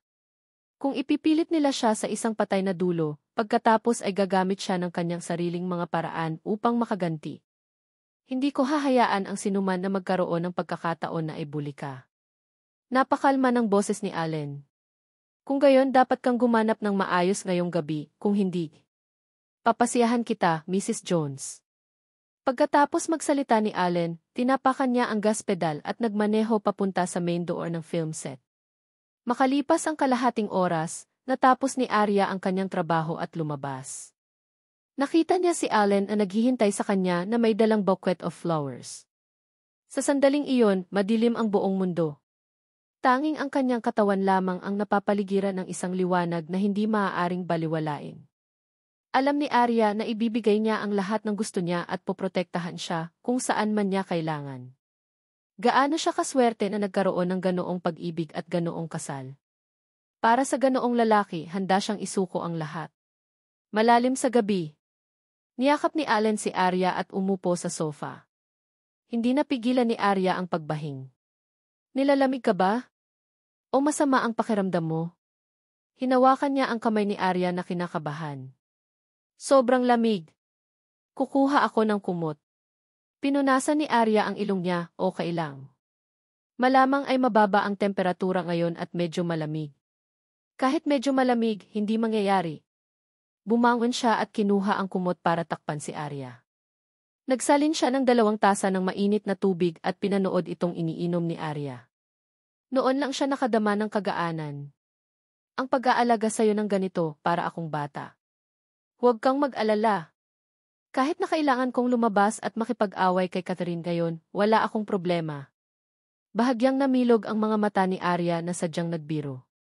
Kaya noong huling natuto ka ng martial arts fighting scenes, may mga pinaghandaan kang plano. Mrs. Jones, hindi ko inaasahan na mayroon kang ganyang karahasan. Para sa sarili mong lalaki. Nasa kalagitnaan si Arya sa kanyang mga salita nang biglang may naisip siya. Paano mo planong harapin ang mga balitang iyon? Iniisip lang ni Allen kung lalamigin siya. He used his body temperature to cover her hands as he replied in calm tone, maliit na bagay lang. Aayusin ni Roll. Bakit ka ba mag-abala sa isang binibini na hindi marunong maglagay ng sarili? Dahil sa tingin niya ay marumi ang entertainment industry, hayaan mo siyang maramdaman iyon para sa sarili niya. Ikaw ang taong pinahahalagahan ko. Hindi ako papayag na may masaktan ka, at hindi ako papayag na magsalita sila ng bastos at sirain ang relasyon natin. Ang medyo pagod na mga mata ni Arya ay natatakpan ng mahinang patong ng tubig nang marinig niya ang sinabi ni Allen. Iniangat niya ang ulo niya at seryosong tumingin sa kilay nito. Gusto niyang pilitin na alalahanin ang sandaling ito sa dulo ng kanyang puso, Allen. Nandito ako. Kailanman, nasaan man sila, hindi mapaghiwalay ang mag-asawa. Hindi nagtagal, ang Public Relations Department at ang Secretariat Department ng Dahua ay patuloy na nakatanggap ng mga tawag mula sa mga mamamahayag. Lahat ng empleyado ng Dahua ay hinarang ng mga reporter at patuloy na nagtatanong. Si Arya ba ang may bahay na sumira sa kanilang relasyon? May posibilidad ba na magkasundo sina Mr. Allen Jones at Miss Smith? Sino ang bride-to-be ni Allen? Ang lahat ng mga tanong na ito ay nagsiwalat ng pananaw mula sa labas ng mundo. Si Arya ang pangatlong kapatid.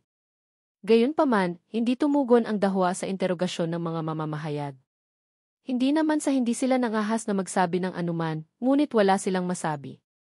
Nailipat na si Roll sa posisyon ng artist director, ngunit dahil sa biglaang insidente at pagkawala ni Martin, ang gawaing ito ay muling napunta sa kanya.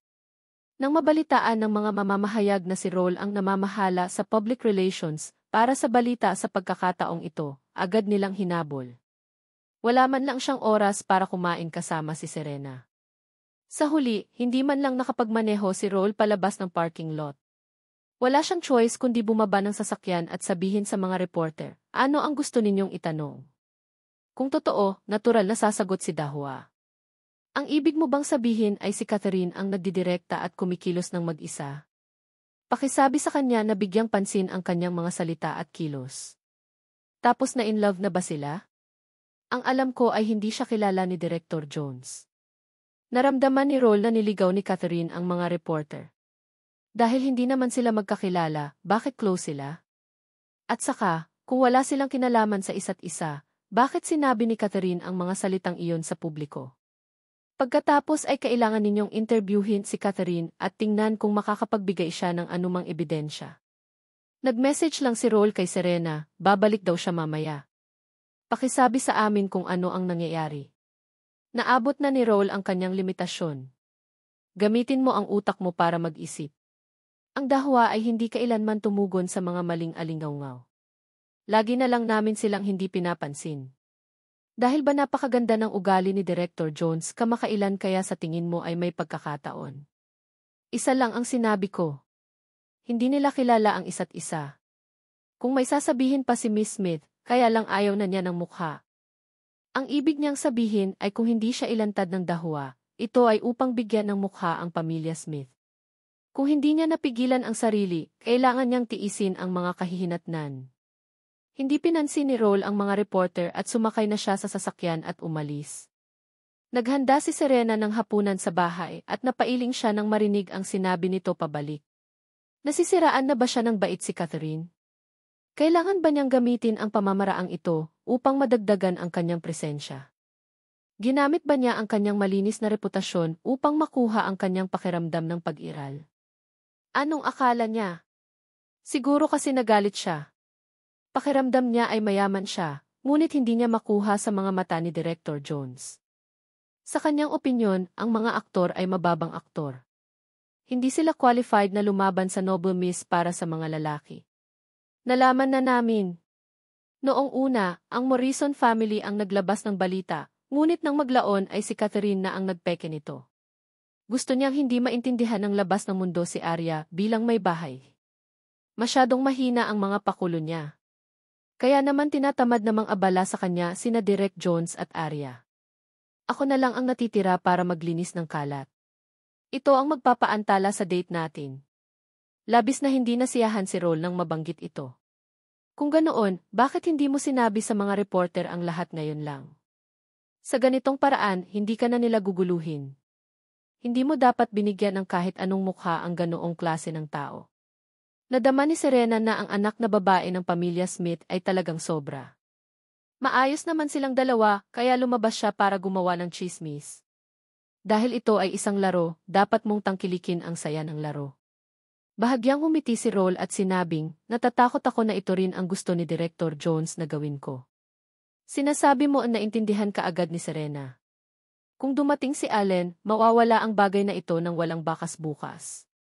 Ngunit ang anak na babae ng pamilyang Smith na iyon ay hindi nakakuha ng anumang aral at hindi nakatulong kay Arya na ilabas ang kanyang galit.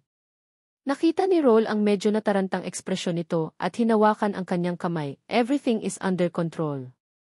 Huwag kang masyadong mag-alala kay Arya. Pinalibutan ng mga mamamahayag si Roll at sa wakas ay nakakuha ng sagot. Hindi nagtagal, kumalat ang balita. Binalaan ni Roll ang anak na babae ng pamilya Smith na gusto niyang alagaan nito ang sarili. Narinig ni Catherine ang bawat salitang sinabi niya. Hindi nagpakita sina Allen at Arya sa buong proseso. Wala man lang silang sinabi kahit isang salita. Nakumpirma ba nito ang isang bagay? Walang kinalaman ang lahat sa kanilang dalawa. Si Catherine lang mismo. Nang makita ni Catherine ang pinakahuling ulat ng mga reporter, hindi niya talaga kayang lunukin ang galit na ito. Noble Miss, na nagmula sa isang mayamang pamilya, ay hindi kailanman galit na galit noon. Agad siyang nagpadala ng isa pang mensahe. Tinatanggi mo ba? Do you dare to say na hindi mo ako hinintay sa pasukan ng Civil Affairs Bureau? Sa isang pangungusap lamang, ang usapin ay muling umabot sa kasukdulan. Gayunpaman, wala pa ring reaksyon ang mga dahwa. Kasama ni Allen si Arya sa shooting ng pelikula. Lalo pang pinalibutan ng mga reporter si Roll. Wala siyang choice kundi tumanggap ng mga panayam mula sa mga reporter sa pasukan ng kumpanya. Gayunpaman, ang kanyang ekspresyon ay napakawalang disiplina. Parang hindi naman ito formal na panayam. Vice President Roll, pwede bang magtanong di? Alam ko kung ano ang gusto mong itanong. Nais ni Roll na tapusin na ang usaping ito sa lalong madaling panahon, kaya diretso niyang pinutol ang tanong ng reporter. Ulit-ulit na gustong sumagot ng kabilang partido, kaya bibigyan namin siya ng sagot. Kung patuloy tayong magdedelay, hindi na makakapagtrabaho ng normal ang mga empleyado at artista ng ating kumpanya. Hinintay talaga ni Director Jones si Miss Smith sa pasukan ng Civil Affairs Bureau. Gulat na gulat ang mga reporter. Hindi kaya pinabayaan na ni Allen si Catherine? Ipinasa nilang lahat ang mikropono kay Roll at patuloy na kinukunan ito ng litrato. Pero hindi ito ang iniisip mo.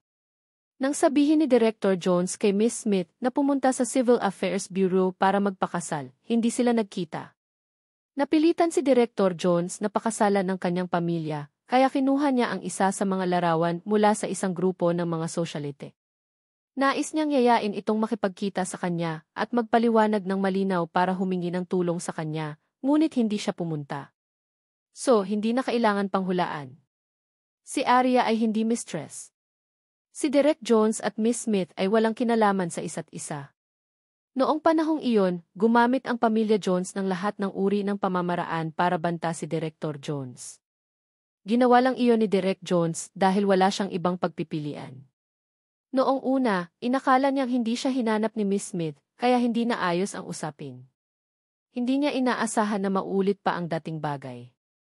Ang ibig niyang sabihin ay walang pakialam si Director Jones sa bagay na ito. Si Catherine ang sobrang nag-iisip. Ito ang nangyari. Sa palagay ko ay naipaliwanag ko na ito ng malinaw. Bigla siyang kumuha ng litrato. Hindi man lang sila naugnay sa kapalaran. Sila ay dalawang estranghero. No wonder ayaw ni Allen na linawin ang mga bagay-bagay. Paano niya dapat linawin ang mga bagay-bagay? Inakala ng mga mamamahayag na ito ay magiging isang makulay na love triangle. Hindi ba medyo katawa-tawa si Catherine? Mga bagay na walang pakialam sa iba, ngunit inilabas niya ito at paulit-ulit na sinabi sa kanila na ginagawang biro ang sarili. Lahat, mangyaring itigil ang paghabol sa balitang ito dahil walang paraan upang ilantad ito. Ito ang nangyari. Isang beses lang nakita ni Director Jones si Miss Smith. Ito ay sa fashion banquet noong araw na iyon. Gayon din, naging maayos ang relasyon ni na Chief Executive Officer Jones at Arya. Mangyaring mag-iwan ng ilang pribadong espasyo para sa kanila. Ito na ang huling pagkakataong sasagot tayo sa balitang ito. Please stop here, or else you will bear the consequences. Pagkasabi noon ay bumalik si Roll sa kanyang opisina sa maluwag na paraan. Bumalik ang mga reporter sa kanilang mga sasakyan at nagsimulang ayusin ang press release. Hindi nagtagal, kumalat ang balita tungkol kay Catherine sa internet. Wala pala silang relasyon ni Allen sa outside world. Lahat ay kanya-kanyang ginagawa. Hindi ba ito naghahanap ng kamatayan? Hindi siya kilala ni Allen. Anong anak ng mayamang pamilya? Hindi niya alam kung paano alagaan ang sarili niya. Alam niya na mahal nilang dalawa ang isa't isa, pero nagpapadala pa rin siya ng nakakatakot na mensahe. Nagsiselos ba siya kay Arya? Si Arya ay nakakuha ng karera at pag-ibig. Narinig ko na ipinahayag niya sa publiko ang kanyang paghamak sa karera ng isang artista sa maraming pagkakataon. May minahan siguro siya sa bahay. Iniisip niya na kaya niyang pumunta sa langit at lupa gamit ang pera. Mga kaibigan, balita ko nagkataon na napakalakas din ang background ng ating Arya. Kaya lang palagi siyang umaasa sa sarili niyang lakas at hindi umaasa sa pamilya niya. Sa oras na ito, nakita din ng ama ni Catherine ang balita sa ilalim ng paalala ng kalihim. Agad siyang nagmaneho pa uwi at mahigpit na hinawakan ang dyaryo. Sa loob ng napakaraming taon, hindi siya nawala ng galit sa kanyang anak na babae. Ngunit ngayon, siya ay ganap na galit. Hindi ito isang digmaang pinasimulan ng mga taong nasa labas. Ang kanyang anak na babae ang dumating sa kanyang sarili. Bigyan mo ako ng paliwanag. Anong ginagawa mo sa labas araw-araw? Sambit ni Mr. Smith. Natigilan ang puso ni Catherine. Namula siya at ibinaba ang ulo. Wala siyang maipaliwanag na salita. Ang reputasyon ng aming pamilya Smith na nasave namin sa loob ng maraming taon ay ganap mong sinira. Ano ang ginagawa mong mali? Dapat mong i-provoke sina Arya at Allen. Iyan ba ay isang tao na maaari mong i-provoke? Dahil sa iyo, malapit nang sumabog ang telepono ng kumpanya dahil sa mga reporter. Sa sobrang galit ng ama ni Catherine ay napahawak siya sa kanyang dibdib. Paano ako manganganak ng isang walang kwentang anak na babae? Malinaw na alam mo na si Arya ang noble miss ng Morrison family. Kahit na itinaboy siya sa Morrison family, siya pa rin ang pinakamamahal na apo ni Old Master Morrison. Bakit mo pinalalaki ang sarili mo? Umalis ka na dito. Paparusahan kitang huwag lumabas ng 2 buwan. Ito ang unang pagkakataon na sinabi ng kanyang ama ang ganoong kabigat na salita kay Catherine. Tinakpan ni Catherine ang kanyang mukha at tumakbo palabas na may mga luhang umaagos sa kanyang mukha. Paano niya maipapaliwanag? Kahit yayain siya ng kanyang ama na lumabas, hindi siya pumayag na lumabas dahil napakaraming tao sa labas na naghihintay na makita siyang magbiro. Ang bagay na ito ay magiging kahihiyan ng kanyang buhay. Minsan na niyang pinagpantasyahan na magiging walang magawa si Allen dahil sa balitang sinabi nito sa kanya. Sa bandang huli, ibababa niya ang kanyang ulo at humingi ng awa sa kanya, ngunit hindi niya akalain na magiging ganito ito. Si Allen ang hari ng entertainment circle. Paano niya nahulaan ang pulso nito? Narating ni Catherine ang hakbang na ito dahil dinala niya ito sa sarili niya. Siya ay lubhang hangal. Ang dula ng memory fragment ay malapit ng matapos. Originally, papasok si Arya sa shed sa hapon para kunan ang mga huling eksena. Ngunit dahil sa biglaang pagbabago ng panahon, napilitan siyang manatili sa hotel. Palaging sinasamahan siya ni Louisa, ang dalawa sa kanila ay gumagawa ng kani-kanilang mga bagay. Biglang bumangon si Louisa mula sa sofa, napakamangha talaga nito. Bahagyang itinaas ni Arya ang kanyang ulo at tumingin sa kanya, ano ang dahilan kung bakit ka nasasabi?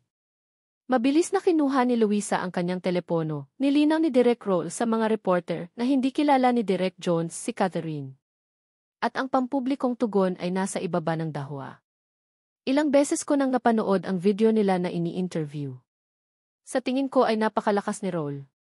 Ang gawain sa relasyon sa publiko ay nangangailangan ng karunungan at isang matatag na ugali. Tiningnan ni Arya ang maliwanag na ngiti sa kanyang mga mata. Ano ang palagay mo tungkol sa gawaing relasyon sa publiko? Sa tingin ko ito ay napaka-interesante at napakakasiya siya. Napatingin si Arya kay Louisa at naalala ang sinabi ni Allen that time. Mukhang nagustuhan niya talaga ang excitement at challenges. Pagbalik ni Luna, maaari kang pumunta sa Public Relations Department ng Dahwa para sa isang internship at matuto kay Roll. Naniniwala ako na makakagawa ka ng karera para sa iyong sarili sa lalong madaling panahon. Talaga, excited na tanong ni Louisa. Hindi niya maitago ang excitement sa mukha niya, Miss Arya, magsisikap talaga ako. Habang nagsasalita siya ay biglang nag-vibrate ang phone niya. Ito ay mula sa fans group. May nagpadala ng link sa webpage. Matapos mag-apply ng leave si Luna, naging kay Louisa na ang management account ng fans group. Ano ito? Pinindot niya ang link at laking gulat niya, Miss Arya, kalokohan kasi ang sinasabi ni Catherine sa internet. May nagsimula ng maghukay ng relasyon mo sa Morrison family. Pamilya Morrison? Nagbago ang ekspresyon ni Arya, "Let me see." Alam ni Luisa na hindi gusto ni Arya ang mga taong pinag-uusapan ang tungkol sa kanyang pamilya, kaya gusto niyang baguhin ang paksa. "Miss Arya, sa palagay ko mas mabuting sabihin sa amod. Ibigay mo sa akin." Napakakalma ni Arya. Maipakita lang ni Luisa sa kanya ang telepono. Tila may gumawa ng napakadetalyadong investigasyon sa kanya. Hindi lang sila nag-post ng larawan niya at miyembro ng Morrison family sa thread. Isinulat din nila ang genealogy ng henerasyon ng Morrison family. Ano ito? Hindi kailanman sinasadya ni Arya na itago ang kanyang background. Ayaw lang niyang ipagmalaki ang kanyang relasyon sa Morrison family sa harap ng publiko. Akala siguro ng mga fans niya, hindi siya papatalo kay Catherine in terms of background. Kaya naman nagpadala sila ng ganoong post. Miss Arya, ang thread na ito ay malalaman ng Morrison family sa lalong madaling panahon. Bagamat hindi mo nais na masangkot sa pamilya Morrison, nasangkot na sila. Tumango si Arya at ibinalik ang telepono kay Luisa, "A walk over step by step. Marami na akong naranasan na pagsubok at paghihirap. Sapat na para sa akin na maunawaan sa aking puso. Hindi ko kailanman hiniram ang kapangyarihan ng Morrison family. Mayroon akong malinis na konsensya." Bagamat sinabi niya iyon, hindi maganda ang kanyang ekspresyon. Ibinaba ni Luisa ang kanyang ulo. Kung ang isa ay ituloy ang usapin, ang pagputol ni Arya sa kanyang relasyon sa pamilya Morrison ay dulot ng kanyang kapatid na si Daniel. Kung hindi na pumilit si Arya na makasama si Daniel, hindi sana siya pinalaya sa pamilya Morrison ni Old Master Morrison. Miss Arya D. Napangiti ng mahina si Arya at hindi na nagsalita patungkol dito. Kaya lang kung kaya niyang bumitaw, hindi ibig sabihin na kaya ng iba. Hindi nagtagal, tumawag si Georgia. "Hindi ko talaga akalain na magiging ganito kakadumi pagkatapos mong pumasok sa entertainment industry sa loob ng ilang taon. Bakit mo pinilit na pagsamahin ang pamilya Morrison sa iyo? Hindi bagay sa iyo, mahahanap natin ito ng madumi. Ikaw ang gustong pumasok sa entertainment circle. Ngayon na sa tingin mo ay medyo sikat ka na, gusto mong i-drag ang Morrison family kasama mo. Hayaan mong sabihin ko sa iyo. Tanggalin ka agad ang balita. Ang pamilya Morrison ay hindi gustong mawala ng mukha sa iyo. Ang pamilya Morrison ay lalabas lamang sa mga balita sa ekonomiya, hindi sila lalabas sa mga third-rate na magazine na iyon.